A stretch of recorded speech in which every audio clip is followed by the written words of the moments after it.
In this problem, we're multiplying square roots. In other words, we're taking this root, multiplying it by itself. So really what that means is taking the square root of 2 and we're squaring it. And then we're doing the same thing here. We're taking the square root of 3 and squaring that. Here we're taking the square root of 4 and squaring that. And then the last problem, we're taking the square root of 5 and squaring that. Now squaring and roots are inverse operations. But before I go further talking about that, let's use this simple example to understand what's going to happen in these tougher examples.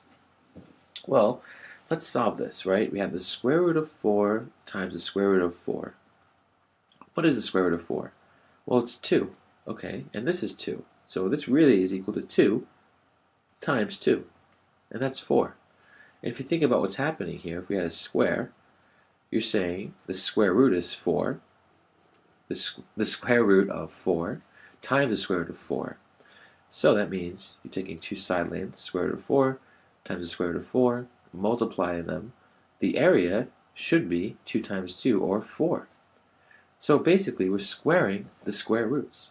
And notice that what happened was, we took the square root of 4 times the square root of 4, and our answer was just 4.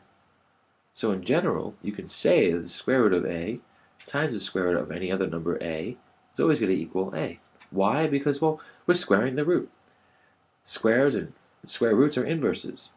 So that means that in each of these, I hope that's making sense, the square root of 3 squared is just 3, the square root of 2 squared is 2, and the square root of 5 squared is 5. Now in other videos I'll try to get more in depth into this, but this is such a useful rule that I had to share this problem. Alright, thanks.